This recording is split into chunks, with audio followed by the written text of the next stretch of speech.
IPL 2025 ను దృష్టిలో ఉంచుకుని ఎస్ఆర్హెచ్ మరియు ఎల్ఎస్జీ మధ్య వ్యూహాత్మక మార్పులు చర్చనీయాంశంగా మారాయి. ఇషాన్ కిషాన్ ను ఎల్ఎస్జీకి పంపించి ఎస్ఆర్హెచ్ అవేష్ ఖాన్ ను పొందడం సముచితంగా ఉంటుంది. షమీ ఫిట్నెస్ సందేహాలు ఎస్ఆర్హెచ్ కోసం ప్రధాన సమస్యగా ఉండగా ఎల్ఎస్జీకి ఓపెనింగ్ లోపాన్ని కిషన్ పరిష్కరిస్తాడు. ఈ వ్యాపారం రెండు జట్ల సమతుల్యంగా బలపరచడం అనివార్యం. ఐపీఎల్ 2025 సీజన్ కోసం జట్లు సిద్ధమవుతున్న సందర్భంలో Sunrisers Hyderabad, Lucknow Super Giants మధ్య వింతైన ఒప్పందం జరగనుంది. ఎస్ఆర్హెచ్ ఇషాన్ కిషాన్ ను ఎల్ఎస్జీకి పంపించి వారి బౌలింగ్ దళాన్ని బలోపేతం చేయడానికి అవేష్ ఖాన్ ను తీసుకురావాలని సూచిస్తోందట. ఎస్ఆర్హెచ్ ఇప్పటికే ఓపెనింగ్ స్థానం నుండి మిడిల్ ఆర్డర్ వరకు దృఢమైన బ్యాటింగ్ లైనప్ కలిగి ఉంది.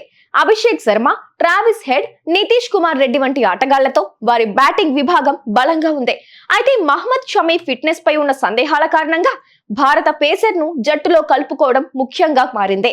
ఇందుకు అవేష్ ఖాన్ ఎస్ఆర్హెచ్ కి అవసరమైన ఆటగాడిగా మారగలడు. అటు ఎల్ఎస్జీ విషయానికొస్తే వారి ఓపెనింగ్ సమస్య కిషన్ తో పరిష్కారం పొందుతుంది.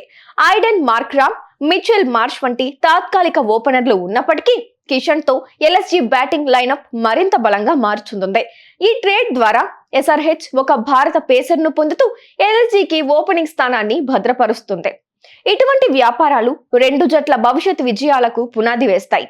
ఐపీఎల్ వంటి టోర్నమెంట్లలో ఈ రకమైన వ్యూహాత్మక ఆలోచనలు విజేతల జట్టును రూపొందించడంలో కీలక పాత్ర పోషిస్తాయి.